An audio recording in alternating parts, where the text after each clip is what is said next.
Hello and welcome to देवा classes.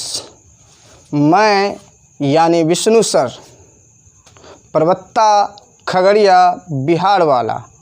प्यारे दोस्तों, हम जो पढ़ रहे थे फिगर काउंटिंग चैप्टर रीजनिंग की पढ़ रहे थे दोस्तों, उस टॉपिक को आगे बढ़ाते हुए प्यारे दोस्तों चलिए हम लोग चलते हैं।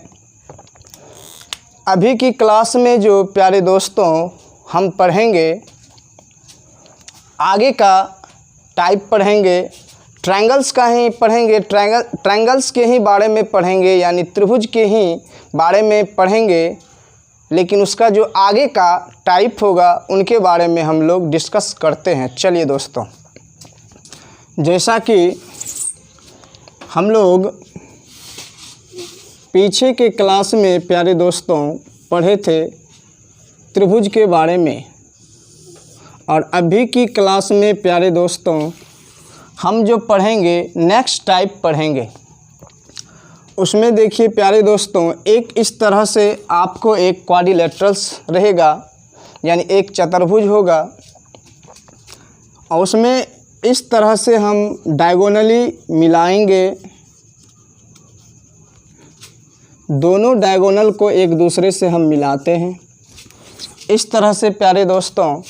और इसमें यदि आपको कहे बताइए इसमें कुल कितने त्रिभुज का निर्माण हो रहा है या कुल कितने त्रिभुजों की संख्या है, तो इस तरह के क्वेश्चन को किस तरह से हम लोग टेक्निकली बनाते हैं। देखिए दोस्तों, आप इन्हें सबसे पहले इस डायग्राम, इस फिगर में जितने भी पार्ट बन रहे हैं, जितने भी भाग बन रहे हैं दोस्तों, उससे आप काउंटिंग करें। पहले देखिए, ये जो एक पार्ट बन रहा है दोस्तों, ये जो पार्ट एक हिस्सा बना, ये दूसरा हिस्सा बना दोस्तों, ये हम लोगों का तीसरा हिस्सा बना, और ये हम लोगों का आखिरी हिस्सा, चौथा हिस्सा बना। जो आखिरी हिस्सा बनेगा दोस्तों, आखिरी हिस्से को हम 2 से मल्टीप्लाई कर देंगे, यानी इसका 2 टाइम्स कर देंगे। हम कह सकते हैं आखिरी जो हिस्सा काउंटिंग करने पे आया है प्यारे दोस्तों 4 आया है, इट मीन्स 4 आया है। 4 को आप मल्टीप्लाई कर देंगे 2 से। इस तरह से हम कहेंगे कि इस फिगर में प्यारे दोस्तों कुल त्रिभुजों की जो संख्या बनी 8 बनी है। इसी तरह से हम बात करें दोस्तों, इसी तरह से बात करें, ये वाला रहेगा आपका इस तरह से। अब कहेंगे बताइए इसमें प्यारे दोस्तों कुल त्रिभुजों की संख्या कितनी होगी, तो आप काउंटिंग कीजिए हिस्से को, एक हिस्सा और ये 2 हिस्सा और ये 3 हिस्सा और ये 4 हिस्सा और ये 5 हिस्सा और ये छठा हिस्सा, लास्ट हिस्सा हुआ। जो लास्ट हिस्सा हुआ दोस्तों, उसको आप 2 से मल्टीप्लाई कर दें तो आपको जो है प्राप्त होगा कुल त्रिभुजों की संख्या। इस प्रकार दोस्तों हम कह सकते हैं कि इस फिगर में कुल त्रिभुजों की संख्या जो हुई 12 हो गई। इसी तरह हम देखें इस फिगर में, कहेंगे बताइए दोस्तों कुल त्रिभुजों की संख्या कितनी होगी। इस त्रिभुज में, इस फिगर में कहेंगे बताइए कुल त्रिभुजों की संख्या कितनी होगी, तो आप कहीं से भी प्यारे दोस्तों काउंटिंग करें, हिस्से को काउंटिंग करें। एक हिस्सा, ये 2 हिस्सा और ये 3 हिस्सा और ये 4 हिस्सा और ये हम लोगों का 5वां हिस्सा और ये छठा हिस्सा और ये 7वां हिस्सा और ये 8वां हिस्सा, यानी लास्ट का जो हिस्सा हुआ प्यारे दोस्तों 8वां हिस्सा हुआ, इसका आप 2 गुना कर दीजिए। 2 गुना करने पर जो रिजल्ट आएगा वही हम लोगों का इसमें कुल त्रिभुजों की संख्या प्राप्त होगी। इस प्रकार हम कह सकते हैं कि इस फिगर में कुल त्रिभुजों की संख्या 8 दूनी 16 हो गई। इस तरह का और आप बढ़ा सकते हैं। इस तरह से आप प्यारे दोस्तों, यदि इसी में बात करें प्यारे दोस्तों, जो प्रैक्टिस सेट में पूछ रखा है क्वेश्चन, वो हम देखते हैं। अब यदि आप हमारी बातों को ध्यान से सुनेंगे प्यारे दोस्तों, तो आपको जो है समझने में थोड़ी सी भी प्रॉब्लम नहीं होगी।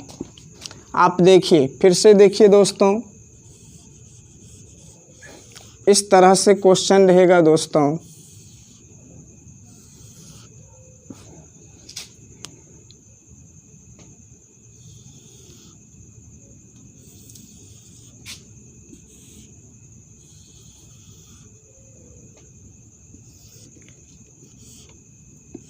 ध्यान से देखेंगे प्यारे दोस्तों।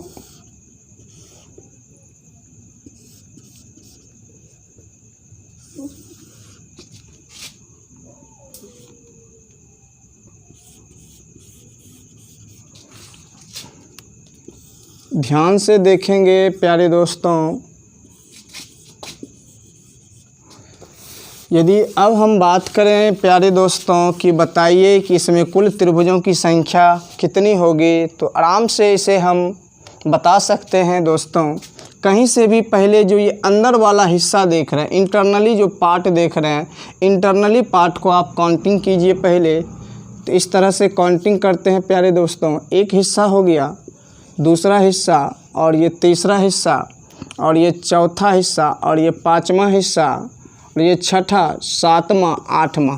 इस तरह से कह सकते हैं दोस्तों कि यहाँ पर 8 हिस्सा, 8वां हिस्सा जो हुआ दोस्तों, ये आखिरी हिस्सा हुआ। तो हम कह सकते हैं जो आखिरी हिस्सा है उसको आप 2 से मल्टीप्लाई कीजिए, 8 दूनी 16 हो गया।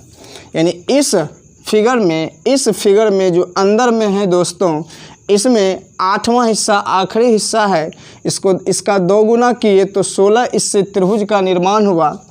यही स्टेप आप बड़े वाले फिगर में देखिए, सेम यही वाला हिस्सा, सेम यही प्रक्रिया। इसमें जब आपका 16 त्रिभुज का निर्माण हो रहा है प्यारे दोस्तों, तो ये जो नेक्स्ट आगे वाला देख रहे हैं, इसमें भी प्यारे दोस्तों 16 ही त्रिभुज का निर्माण होगा। हम कह सकते हैं कि इसमें 16 त्रिभुज का निर्माण हुआ तो इसमें भी 16 त्रिभुज का ही निर्माण होगा। तो इस तरह से कह सकते हैं 16 और 16 32 कुल त्रिभुजों की संख्या होगी। यानी इस हिस्से की बात करेंगे, इसमें भी यदि बात करें 1 हिस्सा, 2 हिस्सा, 3 हिस्सा, 4 हिस्सा, 5 हिस्सा, 6 हिस्सा, 7 हिस्सा, और ये 8वां हिस्सा। ये जो आउटसाइड में जो देख रहे हैं जो हिस्सा बन रहा है प्यारे दोस्तों, इसमें भी आखिरी हिस्सा 8वां हिस्सा हुआ। इसको भी आप 2 से मल्टीप्लाई कर देते हैं तो आउटसाइड में जो त्रिभुजों का निर्माण हो रहा है 16 हो रहा है, और जो इंटरनली जो अंदर में जो त्रिभुज का निर्माण हो रहा है 16, और बाहर में भी त्रिभुज का जो निर्माण हो रहा है 16 हो रहा है।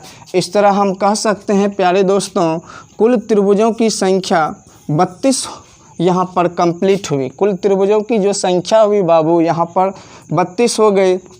यदि इसी फिगर में हम एक और बढ़ा दें इस तरह से प्यारे दोस्तों, इस तरह से यदि नेक्स्ट आगे इंक्रीज कर दें, बढ़ा दें प्यारे दोस्तों,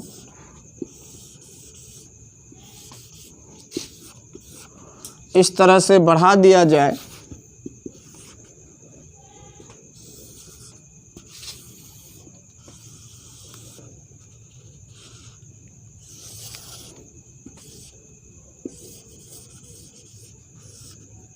इस तरह से होगा दोस्तों। यदि अब हम बात करें कि इस फिगर में बताइए कुल त्रिभुजों की संख्या कितनी होगी, तो इंटरनली जब काउंटिंग किए हैं तो आखिरी हिस्सा 8 है दोस्तों, तो ये 8 दूनी 16 हो गया। और इससे नेक्स्ट वाले में काउंटिंग करते हैं तो इसमें भी प्यारे दोस्तों 16 ही त्रिभुज का निर्माण होगा। और नेक्स्ट की बात करेंगे, इसमें भी 16 ही त्रिभुज का निर्माण होगा। इस प्रकार और इस तरह से अगर डिजाइन को आगे बढ़ाते हैं, इस तरह फिगर को इसी प्रकार आगे की ओर हम बढ़ाते हैं, तो इसी तरह त्रिभुजों की संख्या जो है 16 के मल्टीपल यानी 16 के गुणज के रूप में बढ़ता हुआ चला जाएगा। बट यहाँ पे देखें, ये एक वाला पार्ट एक पार्ट हो गया, ये वाला एक भाग हो गया, ये पूरा इसमें जो है त्रिभुज का निर्माण हो गया 16 ठो, और इसमें हो गया प्यारे दोस्तों 16 ठो, और इसमें भी हो गया त्रिभुज का जो निर्माण हुआ 16 ठो। इस प्रकार कह सकते हैं 16 का 16, 16 दूनी 32, 16 48, यानी 16 वाला जो डिजाइन बना ये 3 बार बना है। तो इस तरह कह सकते हैं प्यारे दोस्तों कि इस फिगर में कुल त्रिभुजों की जो संख्या हो गई प्यारे दोस्तों 48 पूरी हो गई है। यानी कुल त्रिभुजों की संख्या इसमें कितनी है दोस्तों, तो हम कहेंगे 48 है। तो प्यारे दोस्तों यदि आपको लग रहा है कि हमें समझने में कठिनाई है, तो आप इस वीडियो को बैक करके फिर से आप इसे देख सकते हैं दोस्तों। तो बताइए दोस्तों, इसे यदि आप बार बार यदि आप प्रैक्टिस करते हैं तो आई होप, मुझे ऐसा विश्वास है कि आपको थोड़ी सी भी परेशानी नहीं होगी इसे बनाने में। तो दोस्तों, इसी तरह हम कंटिन्यू आपसे मिलते रहेंगे। चलिए दोस्तों, फिर हम मुलाकात करते हैं आपसे अगली क्लास में, फिर मिलते हैं दोस्तों। प्यारे दोस्तों, जय हिंद, जय भारत। मिलते हैं फिर। ओके।